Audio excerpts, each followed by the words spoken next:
Okay, folks, thanks for your patience. We're going to get started now. It's about 9:02. I'm sure people will be joining as we go. Um, Once again, I would like to introduce myself. My name is Mike Padilla. I'm a project manager for the U.S. Army Corps of Engineers in Chicago, and I am the project manager for the Great Lakes Coastal Resiliency Study. And that's what we're here to talk about. This is a public shared vision meeting, and the shared vision is very important to the study process. As you can imagine, when it comes to people that are working towards a common objective or working, endeavoring to do something, it's very helpful to make sure that that group has a shared vision, and what I mean by vision is, what do we see, what do we see the future looking like for resiliency on the Great Lakes? And so we're here to talk about that, and you're here to help us, and we really appreciate that. I wanted to mention that a couple things, that this meeting is being recorded, and we are being hosted today by the state of Indiana, and some folks from Indiana will be on shortly to welcome you and say a few words about Indiana's participation in this study and in the shared vision. For those folks who aren't able to listen in today, this meeting recording of the meeting will be available at our website. And I'd like to tell you, our website real quick is www.lrd.usace, that's usace.army.mil, which is MIL, /GLCRS, Great Lakes Coastal Resiliency Study. And you'll be able to see that here in a moment as well. We also have a website that can be accessed by QAR code and that sort of thing. So it will be available for those. In addition, there's going to be lots of other outreach and partnering opportunities over the next few years to make sure that we're as collaborative as possible in conducting this study. Enhancing resiliency along our coast is a shared responsibility and requires us all to work together to respond to changing conditions. And I can tell you that, there's a lot of people concerned about climate change, and one thing that we can do is to prepare and to plan ahead, to be proactive. Remember also that we're only going to be responding to questions at the designated question and answer time, which is a little bit later in the meeting. You can place questions in the Q&A module, and we'll tell you a little bit about that in a second. The chat will be for comments, and I think I'm going to turn it over to Akila Martin, who is a facilitator today, and tell you a little bit more about that. Akila? Yeah, thank you so much, Mike. Hey, everyone. I'm Dr. Akila Martin, daughter to Laurel and James Martin, and we want to welcome you here to this space, and thank you so much for coming and attending and participating. So quickly, I want to thank the Argonne National Lab for providing a Zoom platform for our meetings this week and next week. So thank you so much, Thomas. And so if you would turn your eyes down to the bottom of your screen in the Zoom platform, there are a few controls we'd like to discuss with you. So as Mike just said, we'd love for you and invite you and encourage you to use the Q&A functionality. If you see at the bottom, there's Q&A with 2 call-out buttons at the top of it. Please click that. You can send us a private question. You can send an anonymous question, or you can just send a question in general. We all will see that question as co-host and host, and we'll be able to answer that during the Q&A session. If you have any comments, feedback, or input, please place that in the chat. If you see at the bottom of your screen to the right of the Q&A, there's a functionality that says chat. So just click on that and you'll be able to see my co-facilitator, Madeline Dewey, who's already posted in the chat a welcome message to you. And she will also be posting different links and things of that nature there. So please pay attention to the chat. And then lastly, if you would like to see closed captions, please click on show captions, which is to the right of the chat, so that you'll be able to see the text rolling through of what we're saying verbally. All right, if you have any questions, please place those in the Q&A, and any comments, place them in the chat. Thank you. Over to you, Mike. Thanks, everybody. Thanks, Akila. So yeah, a little bit about the agenda for today. We welcomed here. We're also going to have some comments from Indiana to welcome you as well. We're going to do a quick icebreaker exercise that has to do with Great Lakes that you may be interested in. And then After that, the state of Indiana will make some opening remarks and also make a presentation on some of their objectives for this study and their mission in general. Then the Corps of Engineers will do a presentation on the Great Lakes Coastal Resiliency Study to make sure you understand what this is all about. It'll be the study background and scope. We'll talk about the shared vision that I mentioned earlier. We'll talk about major study products that we hope to generate through this study, and then talk a little bit about how we're analyzing the entire basin. And when I mean basin, I mean all of the Great Lakes together, analyzing it as a basin. And then we'll have time, plenty of time for questions and answers, and then we'll talk a little bit about next steps. So that's the agenda. And again, feel free to put comments and observations or introduce yourself in the chat. And you can also use the question and answer for questions. Next slide, please. I'd like to turn it back over to Akila to talk a little bit about meeting touchstones and shared expectations for the meeting today. Akila? Oh, yes, thank you, Mike. Thank you so much. So, hey everyone, I'm back again. I wanted to go over how we'd like to share space today with you, and this goes for all of us that are on this call, whether you're on the phone or you're in the video platform. So one of the things we'd love for you to do is be 100% present, prepared, extending, and presuming welcome. So we welcome you all to the space. We welcome any questions and input and feedback that you have. For limiting distractions, please turn off your cell phones, turn off any dings on your computer and/or phones so that everyone can hear. We want you to be aware of and allow for the difference between intention and impact. We always, by invitation, as we said, please feel free to write things in the question and answer functionality or in the chat. We want you to identify any assumptions that you may have, and if you can, suspend judgment. And if you are able to come off mute, please limit your speaking time to 1.5 minutes so that we can hear from everyone. At all times, always speak your truth. And then when things get difficult, turn to wonder, knowing that you are making a significant contribution.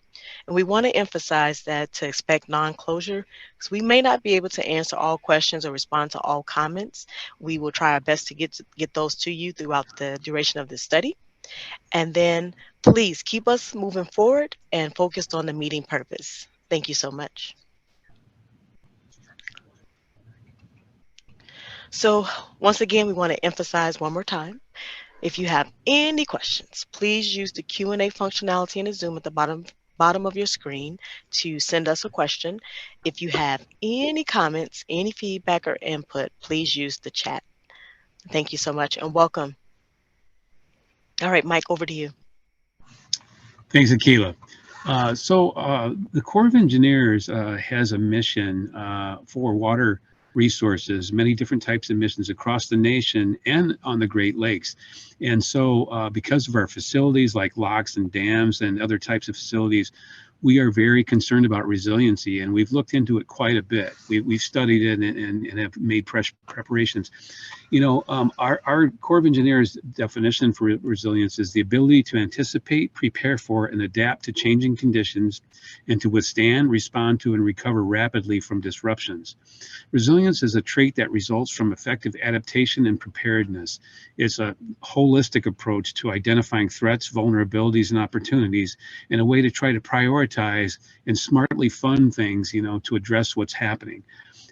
We recognize resilience as a fundamental characteristic of our systems and operations. There's, kind of 4 principles or 4 components of resilience that, from the Corps of Engineers standpoint: prepare, absorb, recover, and adapt. Prepare is, being ready before, during, and immediately after a disruption. It's all about planning and training people and putting protections in place. Absorbing is enduring the disruption with minimal damage, without losing normal functionality, being able to absorb the event without too much disruption. Recover, quickly return functionality after an event. It may involve rebuilding in ways that allow for less damage in the future.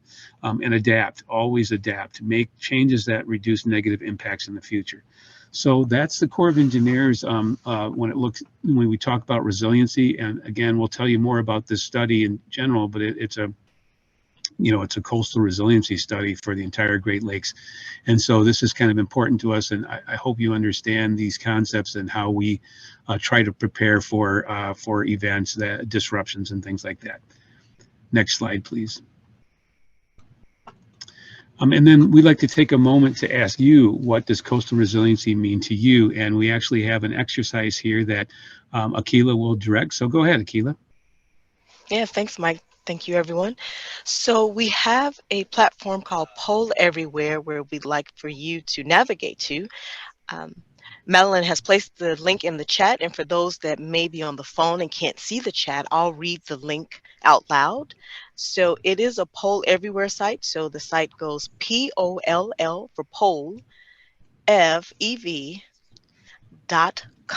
So pollev.com/choice guru, which is spelled out CHOICEGURU, and then the numbers 975. I'll say it one more time. So it's pollev, so that stands for Poll Everywhere, but pollev.com/choice guru 975. So that's CHOICEGURU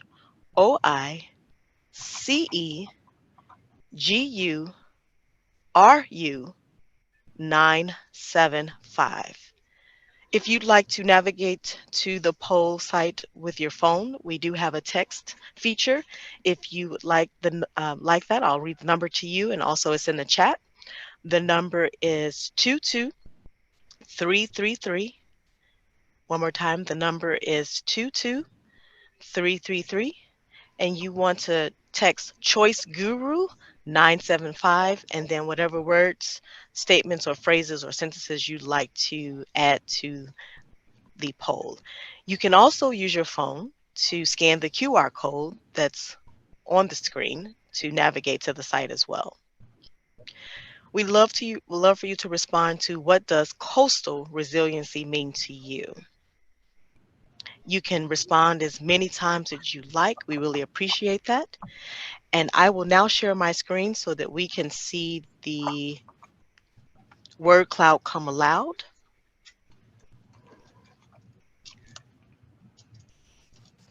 All right. All right, so hopefully you all are seeing my screen. All right, yes, okay, good. We'd love to hear from you, so please go ahead and type in your response, your words, your phrases. Thank you so much. So what a word cloud does is, for the most frequently used words or input into the poll, those are larger, appear larger on the word cloud, and those that may be less frequent appear smaller.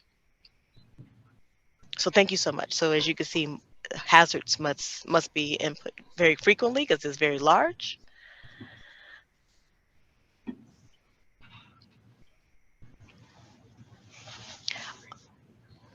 I'll leave this poll up for the duration of the meeting if you'd like to come back and add more. We really appreciate you adding to the story for the Great Lakes Coastal Resiliency Study. And thank you so much for participating. And I'll turn it back over to you, Mike. Thanks, Akila. So that, hopefully that exercise kind of got you thinking about coastal resiliency, and wanted to talk a little bit about, because we've been thinking about this for a while. What does coastal resiliency mean to this study? And we thought it would be interesting or useful to do a kind of who, what, when, where, why, and how exercise. And if you look at these, when it comes to resiliency on the Great Lakes coast, who, it's the people, the communities, infrastructure, habitats, recreation, all the things that you think of that could be affected by, events on the Great Lakes and events that may be changing in the future due to climate change and that sort of thing. What are we worried about? Well, water levels in general, and also ice conditions. Ice can be very protective of coastlines during the huge winter storms. If the ice starts to go away, then it causes problems.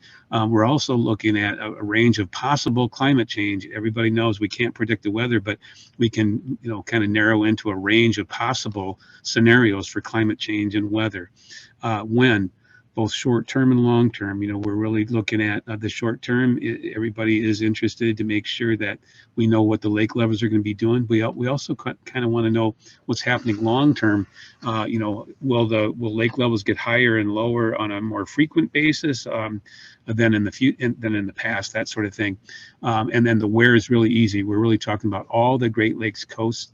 And then I wanted to mention that we are also coordinating some of the modeling that we're doing to help us with the study. We're coordinating that with Canada, and so some of the modeling that's being done about what could change, what are the range of possible climate change scenarios, we're coordinating that with Canada. But as you can imagine, when we talk about resiliency, we have to stick to our side of the border because we're the federal government in the states. And so, but I just wanted to mention that. So the where is the United States Great Lakes coast. And then why? That's kind of what we need a little bit more help from everybody. Why are we doing this? What are we worried about? What are the economic, environmental, and social values out there? We need your help to understand what those are. And so that the why, we kind of have a star next to it. And how are we going to do this? Well, as we go through the study, we'll come up with some recommendations. We'll start to see and observe and start to understand more about resiliency on the Great Lakes states. And then we'll be able to take that knowledge and promote shared responsibility. We'll be able to identify a range of actions and, potentially guide regional investment to make sure that when we do invest on something on the coast, we've thought about all the things that could be coming that investment needs to, be resilient or prepared for. And then again, we're going to update that why based on feedback collected today from you folks when it comes to the shared vision. Next slide, please.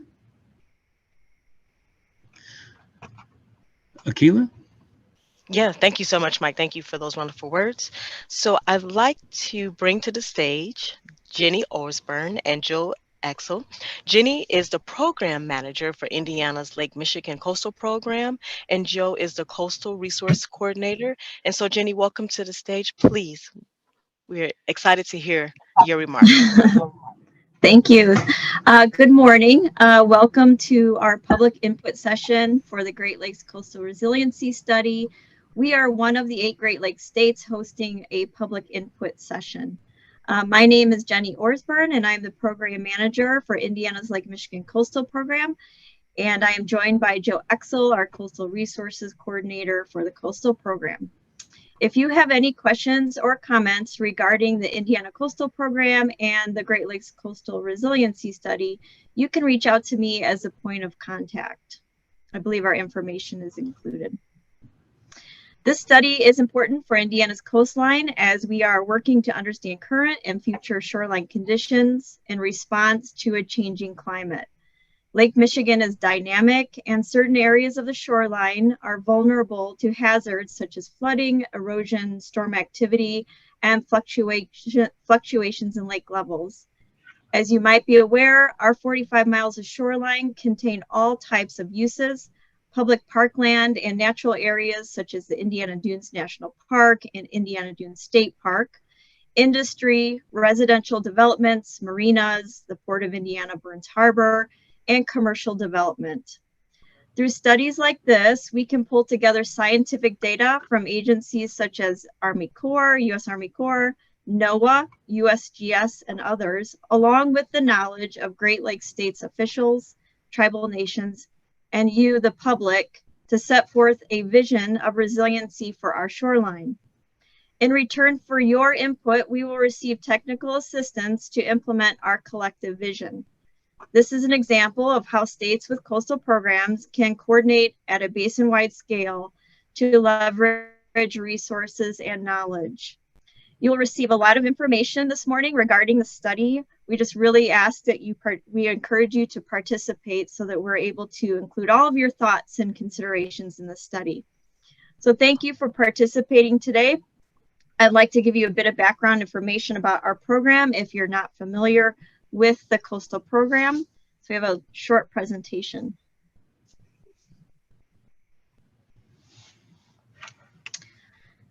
So the Indiana Lake Michigan Coastal Program and why we are here. We are a coordinated program that's funded by NOAA. We are housed in the Indiana Department of Natural Resources, Division of Nature Preserves, and co-located with the Division of Fish and Wildlife. You can go to the next slide. The mission of our coastal program is to protect and enhance coastal resources by providing technical and financial assistance and coordination. We define our coastal resources as public lands and water, natural resources, as well as cultural and historic resources. When I mentioned that we are a coordinated program, that means we implement our program within the Department of Natural Resources, as well as sister agencies such as IDEM to meet our goals and initiatives. We were approved 20 years ago, and and so we've been approved program for over 20 years. Here's our Lake Michigan Coastal Program area. As you can see, it covers the northern portions of the 3 counties of Lake, Porter, and LaPorte. And there are some of the communities that are highlighted in our coastal program area. This is based off of the Lake Michigan watershed. Next slide. What's great about having a coastal program is we consider ourselves to be a home when it comes to coordinating issues on Lake Michigan, such as lake levels and hazards, because we are able to coordinate within our agencies that deal with permit issues as well as public planning. We have been dealing with Lake Michigan for quite a while. As you know, it's dynamic. And back in the 60s, we did a study with the Army Corps studying lake levels, and these things happen to coordinate when there are record lows or record highs. We tend to participate, or we tend to pay attention to what's going on in the lake during these extreme events. So back in the 60s, we looked at this. During the 70s, we started to form a coastal program that started making us look at Lake Michigan uses a little bit more. In the 80s, we had record high lake levels. So again, we started looking at this. We were able to build out a Lake Michigan program within the DNR. And ultimately, we were successful in becoming a coastal state, which allowed us to receive more resources to put into studying Lake Michigan. As you can also see, and I'm sure many of you are familiar with some of the incidents that have occurred across the last few decades, such as hurricane causing flooded damage. Yes, we did receive the after effects of a hurricane. We worked with the National Park Service as they look at what the conditions of the shoreline are on their properties. And then lastly, and most recently, I guess I would say, was that in 2020, we had quite a significant event where our shoreline communities reached out to the state and to the governor's office and asked, what are you going to do about these things? Luckily, as having a coastal program, it was identified in Governor Holcomb's executive order that we would pursue studies like this. And that allowed us to participate in the Great Lakes Coastal Resiliency Study through the coastal program.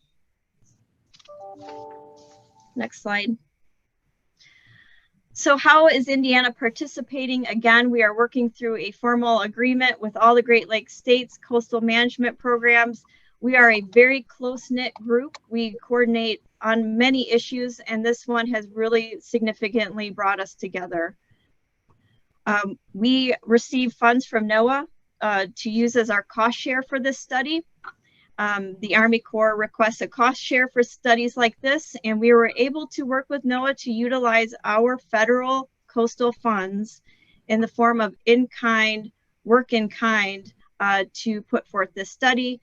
And the length of a study is about over 5 years, and that amounts to over $242,000 of coastal funding that will be spent as the match for this study. So next, I'll invite Joe Exel to talk about what we're hoping to get out of this study. Thank you, Jenny. Yep, everybody, my name is Joe Exel, Coastal Resources Coordinator here with the Lake Michigan Coastal Program. Just some high-level reviews of what we're anticipating of getting out of this study and how it fits in with our current efforts. Over the past 2 years, the Indiana Lake Michigan Coastal Program has been enhancing its ability to address coastal hazards along our coastline to provide information to the state, but also our coastal communities. We have been developing and enhancing our ability to monitor coastal change. Historically, that started during the 80s with doing aerial imagery surveys along the entire Indiana shoreline. But over the past couple of years, we've also added LiDAR imagery, and this year we're going to be adding some other topobathymetric surveys along our shoreline to monitor those changes. Additionally, we are in the process of wrapping up a coastal community needs assessment and listening sessions that focus on coastal hazards. So this project, this study fits in perfectly for us because it enhances our capacity to deal with these issues because we are a very small program. We only have a staff of 5 compared to some of the other Great Lakes coastal states, but it also adds to our knowledge base. So high-level review, what we are anticipating and looking forward to getting out of this study, and these are just brief overviews because we'll go into a little bit more depth here later on in the presentation, is the vulnerability assessment, which is going to be able to identify and map areas along our coastline and the other Great Lakes coastal states' coasts of high vulnerability areas that are anticipated to be impacted by low and high water levels due to climate change. Next slide. Somewhat selfishly is state property. So our office is located at Indiana Dunes State Park, and Indiana Dunes State Park occupies slightly more than 3 miles of coastline along the southern tip of Lake Michigan. About 80% of that is dedicated nature preserve. Another small portion which is I have a photo here showing the pavilion along the beach, provides public access. So that pavilion and those amenities are very close to the shoreline.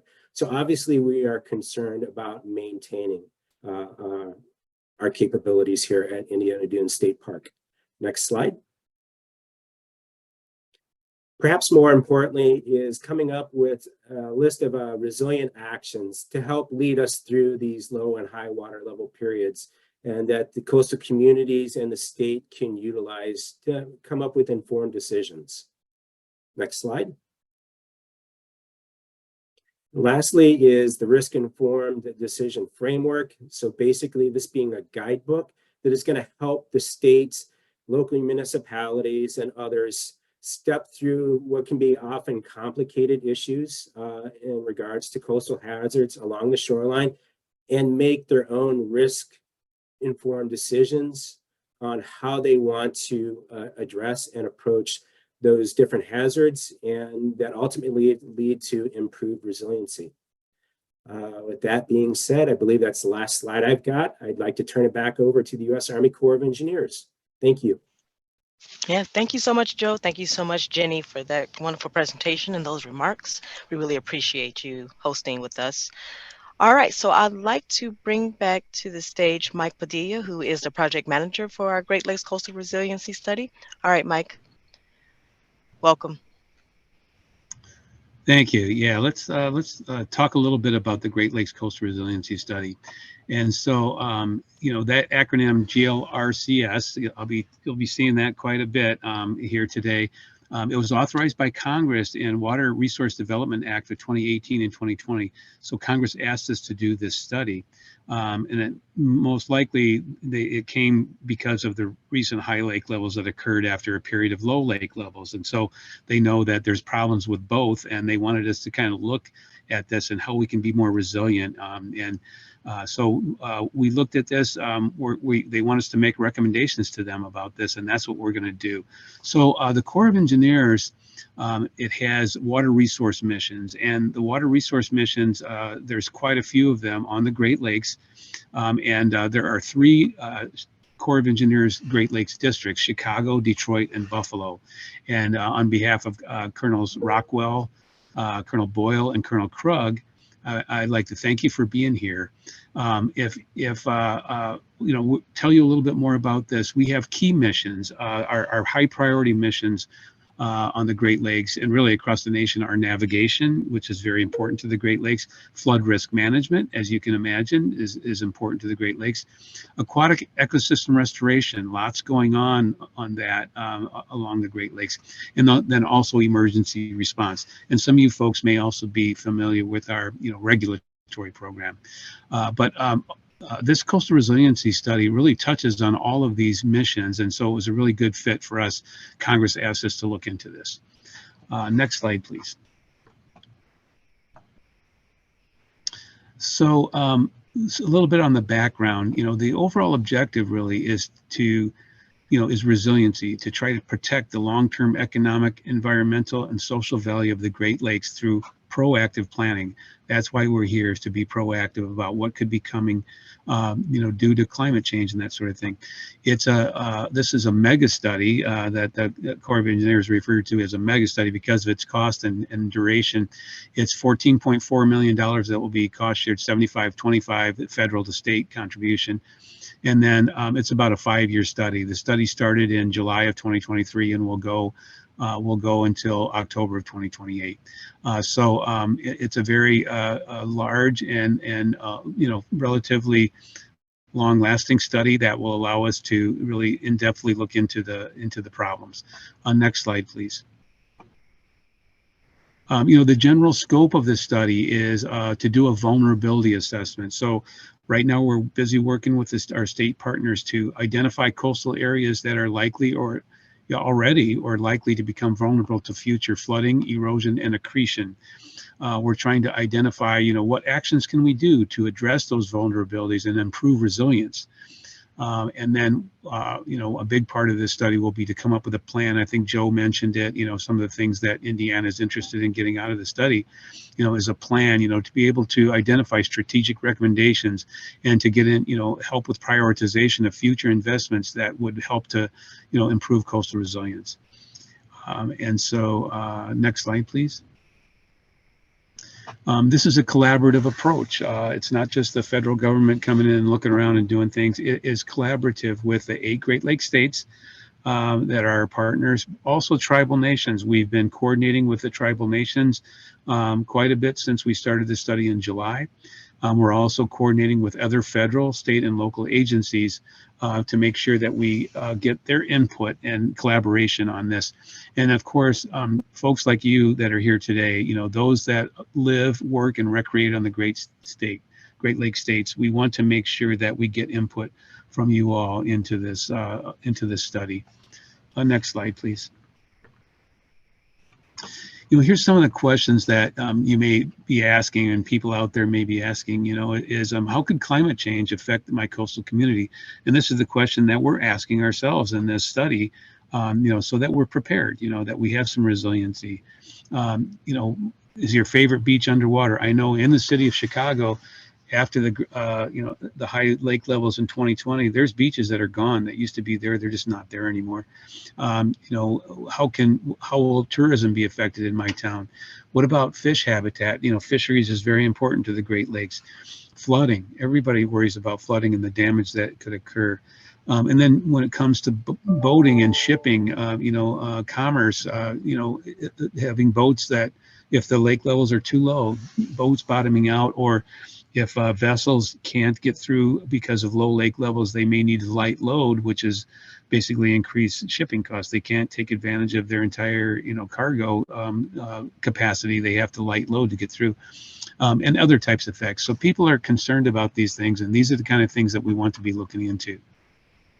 Next slide, please. I wanted to mention that this study that we're doing is actually, has a kind of an official component to it that Congress, authorized what's called watershed assessments. And, we're considering the Great Lakes, a watershed, all the water flows towards the Great Lakes.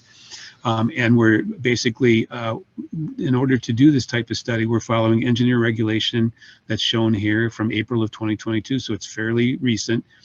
There's three basic milestones here that we're looking at here. When we first signed a cost share agreement with the 8 Great Lakes states, we developed a project management plan that really mapped out what we expect to do in the study, what the schedule for that study will be, and how much it will cost. And the project management plan in general is available if anybody's interested.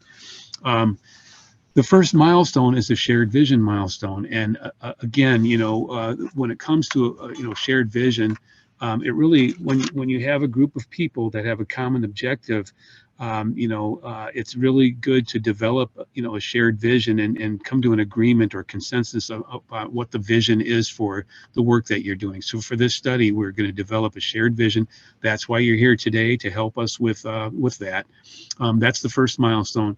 Then we will continue to move forward to study. Remember, we were talking about doing analysis of, what are the resources of the Great Lakes, of every type of resource, and then what are their vulnerabilities. And doing that analysis, then we'll be able to come up with a recommendation, about what we think needs to be done. So that's the second milestone. And then 5 years from now, we'll also then have a final report that's involved in that. And one thing I want to mention is that every step of the way, we want to make sure the public is aware and can contribute to this. And we'll talk a little bit more about how you can do that going forward. Here's a little bit, well, this is actually showing that as well. This is the engagement strategy here. And so, the public coordination and update meetings are highlighted there in blue. And so right now we're at the shared vision meeting. There's 9 meetings that we're doing with 8 Great Lakes states, and then kind of also a catch-all meeting for people that may have not had a chance to participate. We'll also do study progress briefings to, in the each year as we go forward. You can see them throughout the years moving forward. So we'll actually be announcing that we're going to have a progress briefing, so we can tell everybody kind of what we're up to and that sort of thing. In Q3 of 2025, we will have basin-wide analysis results, what I just mentioned, how we're going to look at all the resources out there and what vulnerabilities they have. And that analysis that we do will present the results to you, and there'll be 5 meetings for that.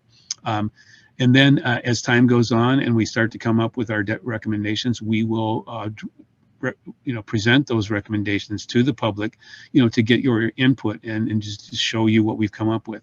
And then again, that includes an 8-week public review period, where we're asking you to review what we've done and give us comments on it.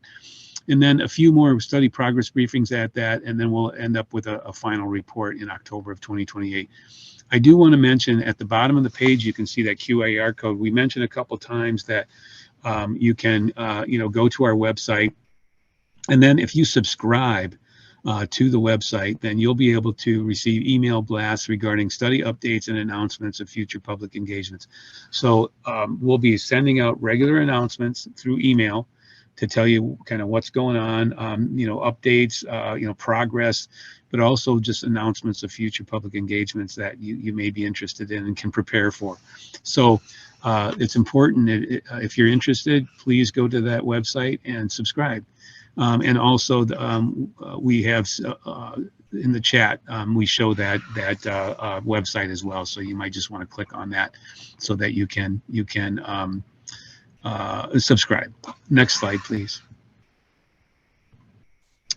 With that, I'd like to turn it back to Akilah, and we're going to talk a little bit more about the shared vision statement.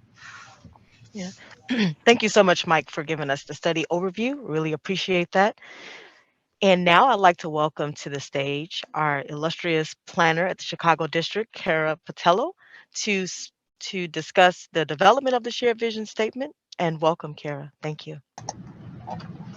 Thank you very much, Akilah, and thanks everyone for joining us here today. So now we're going to get a bit into kind of the purpose of this meeting here today, is getting the feedback that will really help us shape our shared vision statement for the study.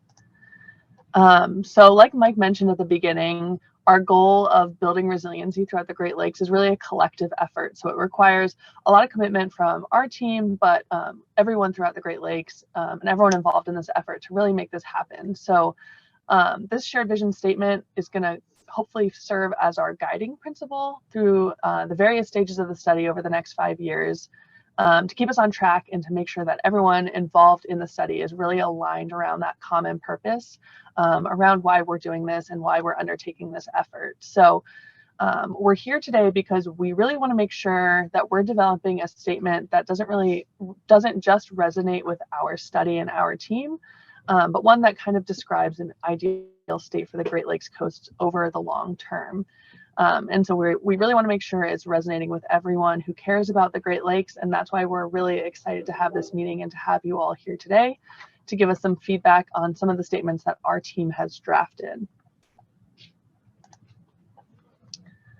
So just some information about how we kind of got to these three draft statements that I'll be sharing in just a second. So the team started the shared visioning process back in the fall and in the summer, actually, of this past year. And so we had the entire resiliency team, so including the Army Corps team, as well as our 8 Great Lakes state partners. We came together for some workshops and we started to brainstorm what makes the Great Lakes important to those that live, work, and recreate along the coast of the Great Lakes.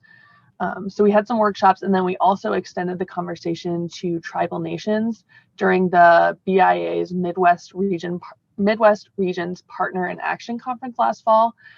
And throughout these workshops and that engagement, we got some really great feedback. And so you can see that feedback here on the screen. So from fresh water to fishing, beaches, tourism, really important, as well as habitats, biodiversity, ecosystems.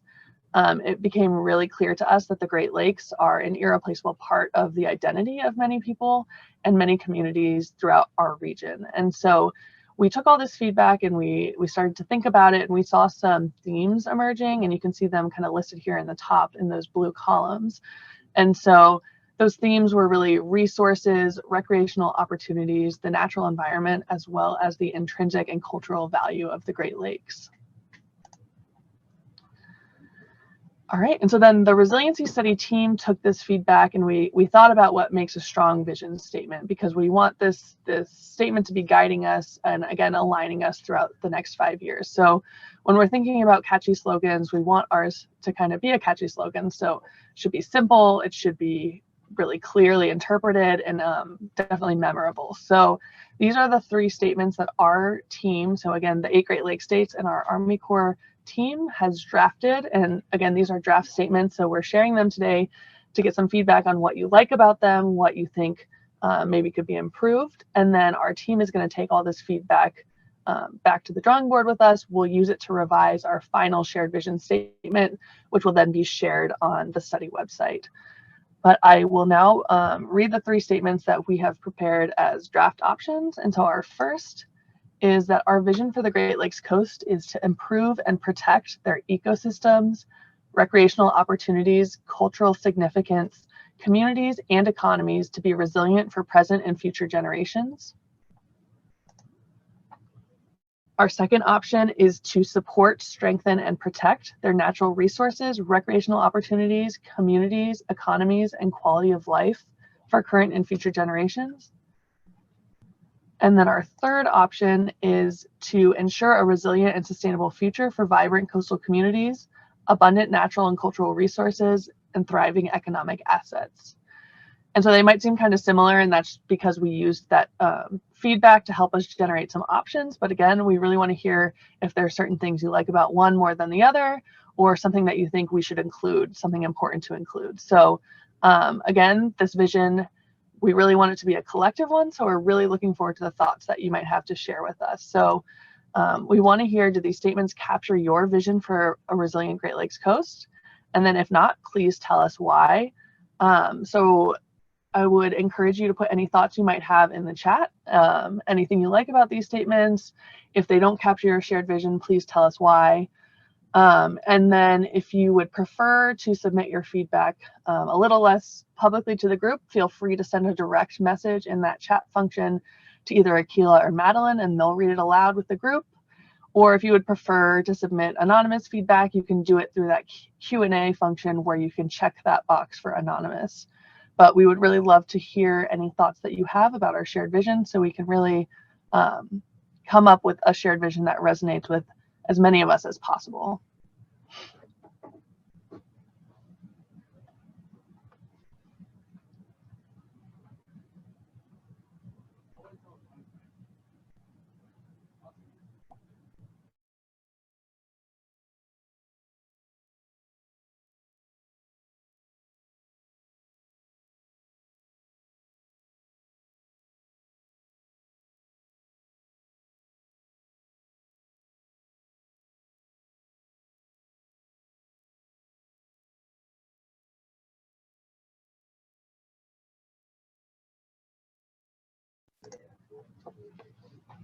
All right, I see. Thanks, Kenneth, for sharing your thoughts.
Yeah, thanks for sharing that, Kenneth. Really appreciate it, and Barb as well. I know it's a lot to think about, so I'll give a couple more minutes for people to kind of read through them a few times and think about it and share any thoughts they might have in the chat.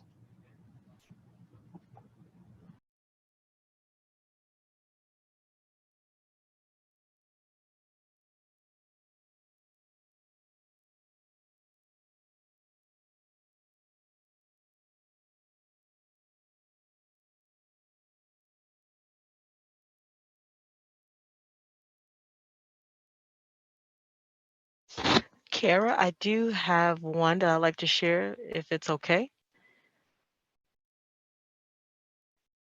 Yes, please go ahead. Yes. So it feels like 1 and 2. Wait, 1 and 2 feels more like mission than vision. And how will we do it instead of the vision we hope to achieve? So I'll share this with you later on, Kara and Jonna and Mike. But just to put that out there. Thank you so much for letting me share.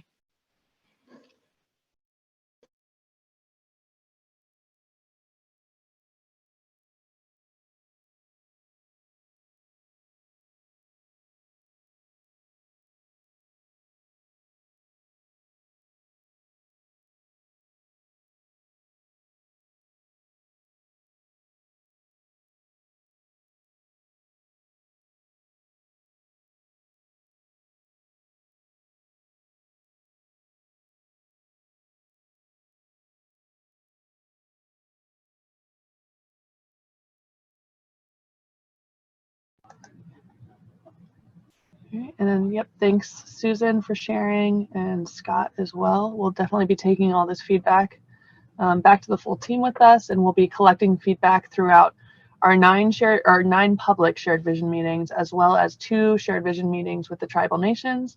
And then we have already had one with our federal agency partners as well. So we'll be taking all this feedback kind of back to the team and synthesizing it and revising our shared vision. So this feedback is really helpful.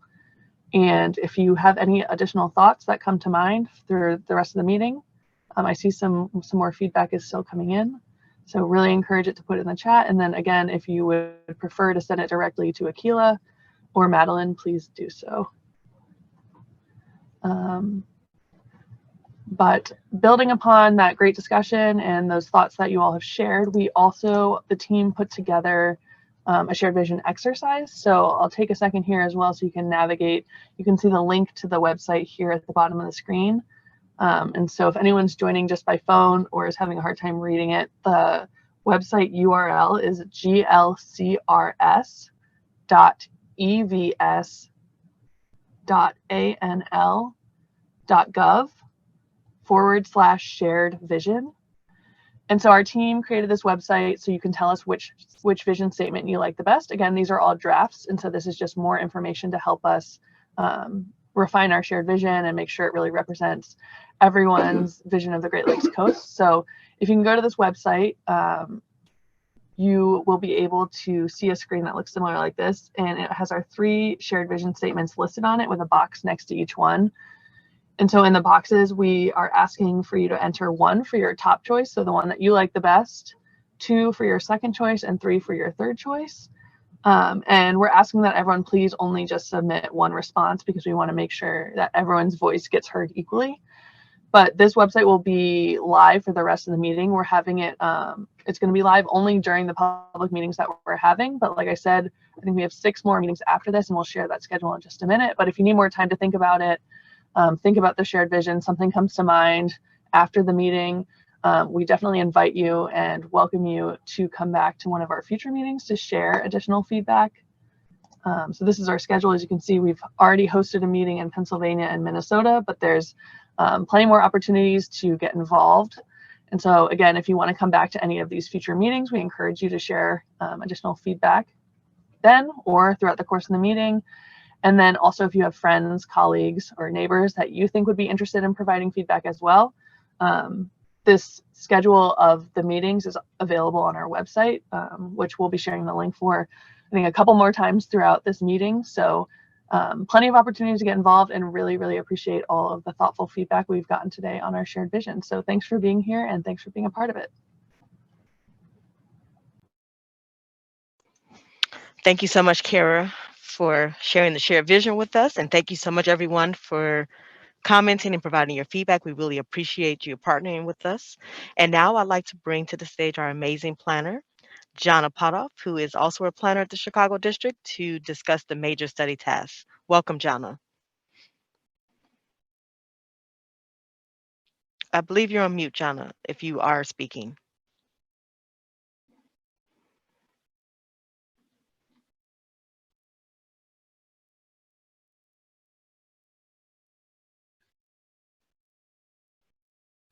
No, I can't. Johnny, you can come over to my desk if you want to use my headphones.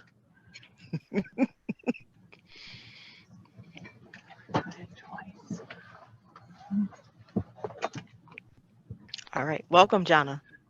Yeah, sorry about that, everyone. Okay, so the Corps has completed recently, in the recent past, 2 large-scale watershed studies. And the most recent one is called the South Atlantic Coastal Study that covered thousands of miles of shoreline along the Atlantic coast. So a few of the visual aids that we're going to be including in this presentation are from the South Atlantic Coastal Study.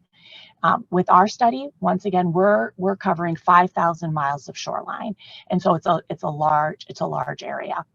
Another important component to our study is the modeling that has been funded by the GLCRS framework and by GLCRS, and it is a range of possible future climate scenario modeling. To understand vulnerabilities under to be resilient to climate change, one has to understand what is vulnerable under climate change so we can put together a strategy to address these. And so this modeling identifies different climate scenarios and what those impacts will be to water levels and ice conditions in the Great Lakes. There's a collaborative multi-agency study team with NOAA, the Great Lakes Environmental Research Lab, the Corps of Engineers, Engineer Research and Development Center, USGS Woods Hole, Cornell University, University of Michigan, and the 3 Great Lakes Corps districts. We also have collaboration, stakeholder collaboration throughout this process. We host quarterly meetings. When the results of this modeling effort are completed, we will be blasting emails to those who subscribe to the Watershed Study subscription list. So that's another reason why we encourage you to subscribe to the study website. So with that modeling, and we'll understand, changing water levels under climate conditions, changing ice conditions, that will inform a GIS analysis that is a broad scale throughout the whole basin, the big picture of where we're going to have inundation because of high water and what the low water extents might be. That GIS analysis is going to be identifying all kinds of coastal resources along the coast, and then overlaying them with the low water, the inundation, the high water extents, and then also showing where the low water extents are. That will be posted on a geo portal through the project website. And this is an example here from the South Atlantic. It will be color coded based on impacts. And this will be a very useful tool that can be used throughout the basin to understand what potential climate impacts may be to your coastal resources. So with this basin-wide analysis, and then also the team, the 8 Great Lakes states and the Corps' understanding and recollection of recent low water impacts and high water impacts. We're going to be using that to select focus areas. The focus areas, as Mike said, are along the US side of the Great Lakes. And what those focus areas will be we will host focused evaluation, a workshop, and a 2-day workshop in person where the 8 non-federal sponsors and the Corps will select areas, sites for more detailed analysis. And we'll be conducting site-specific vulnerability assessments on those areas. And the goal is to identify, near-term and long-term actions to improve resiliency. In Indiana, they are going to host 1 workshop, and each workshop will have up to 10 coastal resources that will be discussed. So the information from our basin-wide analysis, our understanding of what happened during the recent lows and highs, as well as the results from this focused evaluation will inform the strategic recommendations, the strategy for the Great Lakes Basin to basically use to address climate change in the Great Lakes. Those recommendations are, what it needs to be studied right now because the impacts are going to be large. What maybe just needs to be monitored because we're seeing impacts that are farther, that aren't that severe and also that might not happen. And then that's the monitoring and study for action. The recommendations are not just for the Corps of Engineers, not just for our state partners, but for federal, whichever agency is best suited to address that action. So federal, state, local, tribal nations, and also non-governmental agencies. And the when as far as what type of actions, they would be near term or long term. Using the SACs as an example, here is a list of sites, recommendations that was included in the South Atlantic Coastal Study. You'll see we inserted in little parentheses here in aqua the different agencies. So you'll see different agencies are included, and then also a note as to whether this is a long-term plan or this is a near-term plan. So all of these will then help the Corps, federal agencies, non-federal agencies like the states and municipalities, put together a plan that identifies what are the next steps that we need to take to address climate change. So that all of our results are based on that basin-wide analysis, those 140 workshops, and you may be saying, well, we have 5,000 miles of shoreline. How are we going to share this information with those who might not have a site selected? And what if they see on our basin-wide map that they should be considering, impacts of climate change and start planning? Part of our rollout will be a risk-informed decision framework and a website. And so right here we have a document that our Buffalo district completed a ways back. This will be updated to include climate considerations based on the GIS analysis. And then also we will have a website that walks through the different steps of an analysis for the public. These will be posted on the project website. Thank you. Thank you so much, Jonna, for that great overview. Now we will welcome back Kara Patello to discuss the basin-wide analysis. Welcome, Kara. All right, thank you, Akila. So now we would like to share a little bit of the work that we've started on the study. Like I said, we're still pretty early on in our study, but we wanted to share some of the work we started on the deliverables that Jonna just mentioned. So back to this flow chart that we just walked through analysis. All right. So the purpose of the basin-wide analysis is that we really want to understand the big picture of how changing lake levels due to climate change could possibly impact our coastal communities, our coastal environments, as well as important infrastructure that could be impacted along the coast of the Great Lakes. And this is a really important first step in the watershed study because it's going to help us identify those areas around the Great Lakes that we as the federal government, but also our state partners, tribal nations, as well as local communities might want to look at in more detail to identify those areas where resources could possibly be exposed to the hazards. So that basin-wide analysis, publicly accessible geoportal will share this information to help identify areas that might warrant further study. And so since we're looking at the big picture with this first initial step in the study, the basin-wide analysis, we're really going to stick to data sets here that cover the entire study area, the entire Great Lakes. So we're not really looking at state-specific or local data at this point in the study, and this is to ensure that the analysis is consistent across the entire Great Lakes so that we can compare apples to apples and get that big picture view of the Great Lakes just to start us off and to really get to work on building resiliency. So to do this, the resiliency study team, we worked with engineers, planners, scientists, and cultural resource experts at the 3 Army Corps districts that are working on the study. So Buffalo, Chicago, and Detroit to help us identify coastal resources that we thought were important to include in the study. And then we also worked really closely with our state partners on this because each Great Lakes state has their own perspective that they're bringing to the table and their own priorities and insights, and they also do a really great job at representing what the folks in their state care about. So together we identified over 100 different resource layers to include in our basin-wide analysis, and from there we're sorting them into these 3 big buckets. So these buckets will kind of build out the indexes that we're going to be using in the analysis. So our first is the Social Vulnerability and Environmental Burdens Index.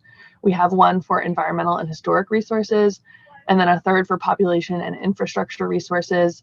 And we have a fourth, which is a combination of all of these resources into one index, so you can get that really big picture view and understand how all the resources kind of come together. And I'll get into the details of what's in each of these buckets in a few minutes, but once we have these indexes built out, we'll combine them with the hazards. So the hazards that we're using in our study are high and low water levels under that range of climate change scenarios coming from the modeling that Jonna had just talked about. So we're really focusing on high and low water levels in this analysis. Great. And so to get into a little bit of the details about what we're using and the types of resources we're looking at for this part of the study and this specific analysis. So I've mentioned our first index is the Social Vulnerability and Environmental Burdens Index. And this is important because as we start to think about building resiliency along the coast, it's really important that we recognize, as I'm sure you know, that there are individuals that are exposed to higher levels of environmental burdens or are socially vulnerable communities that may be disproportionately affected by hazards. And so to incorporate this into our analysis, we're using a data source that's called the Environmental Justice Index, which was developed by the Centers for Disease Control and Prevention, the CDC. And so as you can see here, the EJI includes 36 different indicators to identify areas that are considered highly burdened. And so their methodology includes considerations about environmental burdens, so things like air pollution, water pollution, as well as social vulnerability, so economic status, racial minority status, housing type, housing characteristics. And then there's also indicators for health vulnerability, so information about pre-existing disease burden. And in addition to the Environmental Justice Index, to respect tribal sovereignty and self-government, and to fulfill federal trust and treaty responsibilities to tribal nations, the land within the boundaries of federally recognized tribes will be designated as being socially vulnerable in our index as well. And so for that, we'll be using the US Census Bureau tribal census tracts. And so that's how we're building out that social vulnerability and environmental burdens index. And then moving on to our important environmental and historic resources. So that's something really important to many people throughout the Great Lakes. For that, we're using data on protected and managed areas. So that's things like national and state parks, national lake shores, the Register of Historic Places, marine protected areas, conservation areas, those types of managed protected areas, but we'll also have data for different habitat types. So you can see here a lot of our coastal habitats that are like wetlands, forests, grassland, beaches and dunes that will be incorporated as well. And then again, we have been coordinating with tribal nations over the past several months to work with them on how we can do the best job of incorporating important tribal resources that are environmental and historic resources, to do the best that we can at representing the significance of these resources to the tribes. And so we've been working with them and coordinating on any information that they have that they would like to share with us to incorporate into the analysis. However, we do recognize that this type of analysis has some limitations, so there may not be GIS data for all of the resources that are important to tribes, and so we're acknowledging that there are some limitations to the type of analysis that we're doing, but we are coordinating with them to incorporate their information as best we can. All right, and then our last bucket is the population and infrastructure resources. So we're thinking about critical infrastructure, and for that, we're here looking at the Department of Homeland Security's critical infrastructure sectors, but think things like power plants, water treatment facilities, roads, those types of things that are really critical. And then we also will have community resources, so things like schools, parks, important economic assets within communities, and then again, coordinating with tribes on their resources, and we'll also factor in population. Right, so like I said, we're still really in the early stages of this study and this analysis, but we wanted to share some of the progress just to give you an understanding of the types of resources that we'll be considering and including in this analysis. And in the fall of this year, so fall 2024, we will be hosting a public meeting to provide some more update on the study and more details about the basin-wide analysis at that point as well. So hopefully at that point we'll have more to share on this analysis and more progress, but just to kind of target summer 2025 as the point when we expect to share the results of this analysis. So we really hope that you continue to stay involved, and thanks for being here with us today. All right, thank you, Kara, so much for that. Thank you so much for everyone who has presented so far. And so now we've come to the question and answers portion of our meeting today, and we've had a few questions already, so thank you to those who've already posted questions in the Q&A. We would love and encourage and invite and welcome all questions at this time. Jenny, Joe, and the rest of the Army Corps of Engineers team is at the ready to respond to the best of their ability, so please don't be shy. Go ahead and place your questions in the Q&A functionality of Zoom.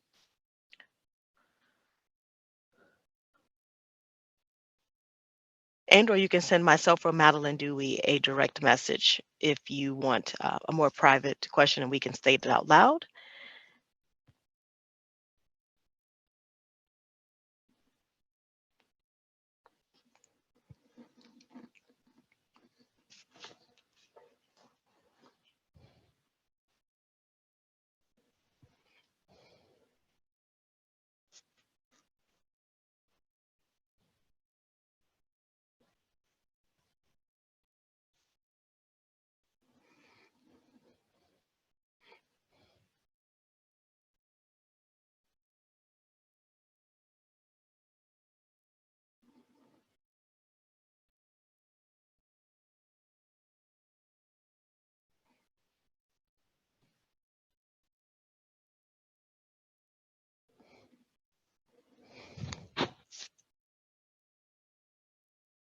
Okay, thank you so much for this question. And please, everyone, go ahead and ask your question. So I'll pose this to USACE, Army Corps of Engineers. How often will these informational meetings take place?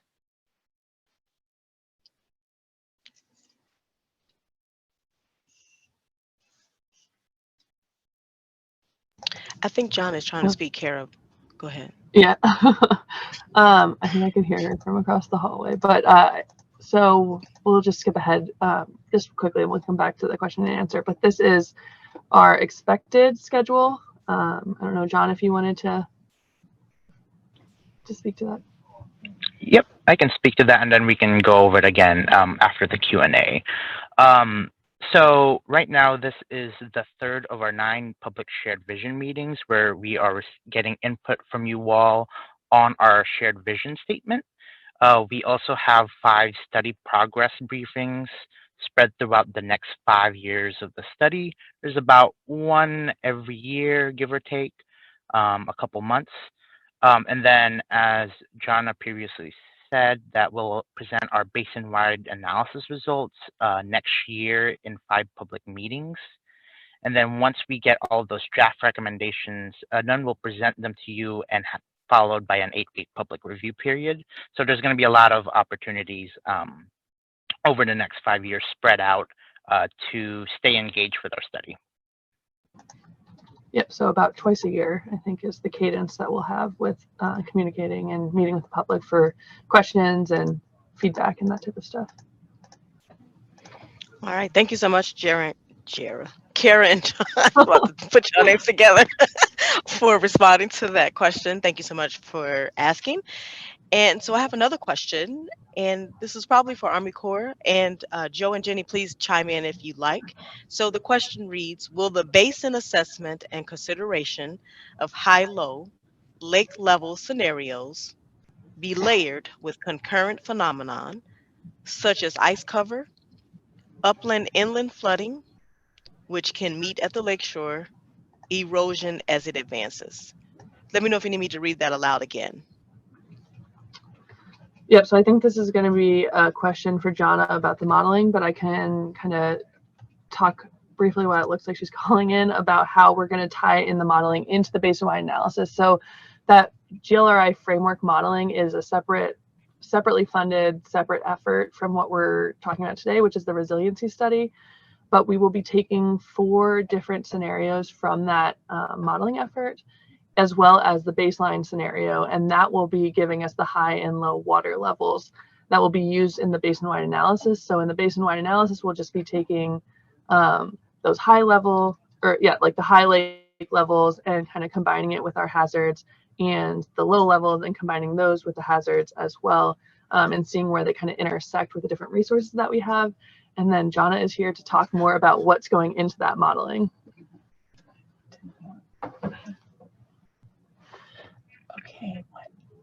Okay, so the modeling will incorporate changes in ice cover that will inform, water levels. So that is included, changes in ice cover as climate changes. So that is included. And then upland and inland flooding, no, this is not a compound flooding analysis. The question that was posed by the when we scoped it by the EPA was what is the changes in lake levels and ice conditions in the Great Lakes.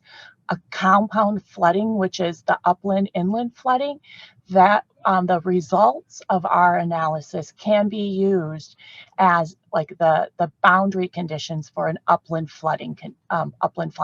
So the output we have is important if one was to do a riverine flooding analysis. Erosion, did you talk about erosion? Okay, and then for the basin-wide analysis, it will not include erosion. It will not include erosion. It is a high and low water analysis. And as far as erosion goes, that is something that we could qualitatively analyze during the focused evaluations. Any quantitative with modeling and measurements and things of that sort, that would be a follow-on study. But the important parts to inform that, the wave heights and the water levels, we would have that from that GLRI funded work. Thank you. Thank you, Jana. Thank you, Kara, for that response. I don't see any more questions. Madeline, do you see any more questions? Any direct messages that people would like to say out loud questions? Yeah, Keela, this is Madeline. Thanks for sticking with me in the chat. I know I'm posting a lot of resources in there. I don't have any direct messages currently, but keep them coming.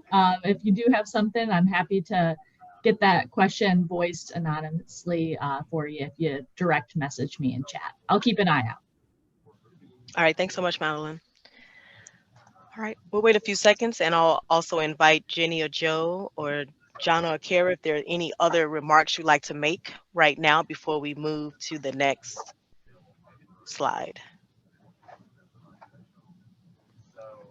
No, just thank you for your participation today. We really appreciate it. And as you can see, there's other opportunities to participate in these meetings. And if there are any questions at all or comments or anything of that nature, reach out to your state coastal program and they can get you answers or get you to the right people that could answer.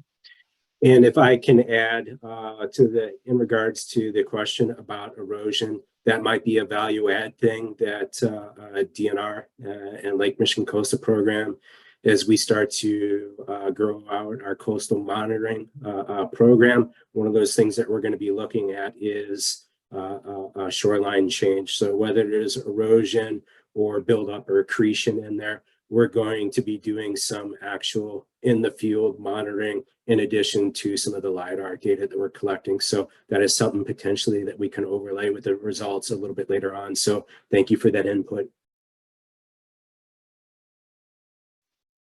All right, that was wonderful, Jenny and Joe. Thank you for those remarks.